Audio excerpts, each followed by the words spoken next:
Sababu kubwa ni maslahi ya watu baadhi, wanakubali kwenda kuwawisha watu baadhi ili kwa sababu wao wapate maslahi yao. Hawa ndio ambao tutakwenda kufilisika siku hiyo ya Kiyama. Kigezo nchi za huko ni hatari sana. Ndio haya kila siku hapa Tanzania tunamwomba Mwenyezi Mungu Subhanahu wa Ta'ala atulinde nayo, kwa sababu baadhi ya watu fulani wayuradhi kwamba watu wafe ili kwa sababu kuzingatia maslahi yao. Haya ameyazungumza Mtume Muhammad sallallahu alaihi wasallam, man yati yawm alqiyamati min ummati, watakuja siku ya kiyama katika umma wangu bihasanati amthali aljibal, watakuja watu na mema mfano wa milima, lakini mtu huyu laqad dhalama hadha, kamdhulumu huyu.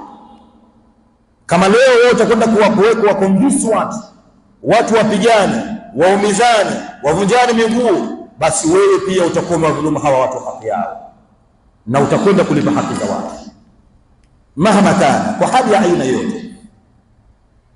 Shatama hadha, atakuja mtu wa kiyama kamtukana huyu. Tembea katika mitandao kila usiku na mchana, kutukana watu, kutukana viongozi wakubwa katika nchi, mtu amtusi matusi mpaka ya nini, ya nguoni. Lakini huyu mwanadamu anajisahau kitu hichi kimoja. Mwenyezi Mungu asema dharuhum yaakulu wa yatamattau wa yulhihim al-amalu fasawfa ya'lamu.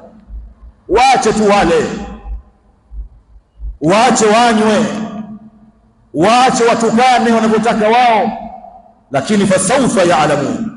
Na wanazuoni wa ilmu ya usul tafsir wanasema idha dakhala sawfa, tamko sawfa likiingia katika maana malipo yufidu maana tawkid. Mungu atawafa sawfa ya'lamun, karibu hakika watamjua Mwenyezi Mungu Subhanahu wa Ta'ala.